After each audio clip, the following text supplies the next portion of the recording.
ကဲမြန်မာပြည်လေလာဒီပွဲဘလို့ကျမ်းမမလဲဆိုတော့ brother တော့စောင့်ကြည့်လိုက်တော့ဗျာဒီမှာကျွန်တော်ထင်ရတာတော့ဂျွန်ဆင်ရယ်ဟိုဘက်ကဟာနာဘီရယ်ပေါ့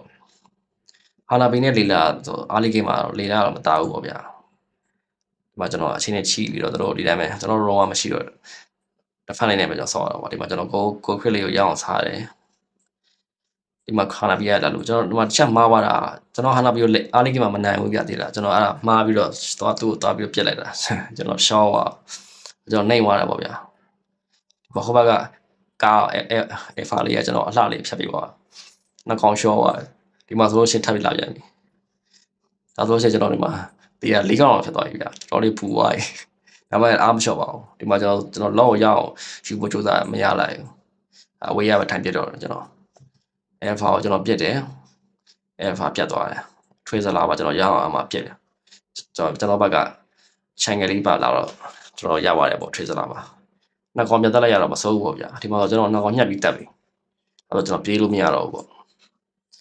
ဒါဆိုရှင်ဟိုဘက်ကတော်တော်တာဝါကြီးဗျာတို့ရဲ့အမှုကြိုးစားပြီဒါပေမဲ့ကိုရီးယားတော့အားမလျှော့သေးပါဘူးလေကင်းရအောင်သွားမှာ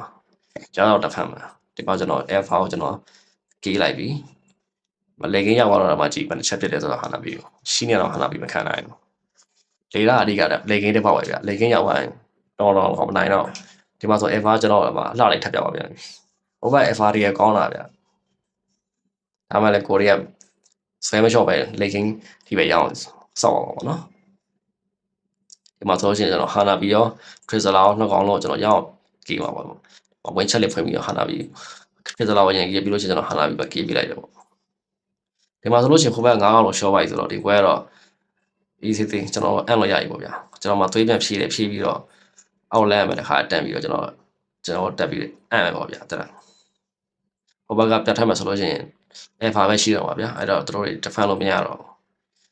ကျွန်တော်ဒါခမ်းပတ်လေးပေါ့ဗျာဒီပွဲကတော့ခမ်းပတ်လေးပေါ့အရှုံးနဲ့နိုင်ဖြစ်သွားတာပေါ့ကျွန်တော်ဗီဒီယိုကြည့်ပြီးတဲ့ brother တွေအားလုံးကျေးဇူးထိုးတင်ပါတယ်ဗျာ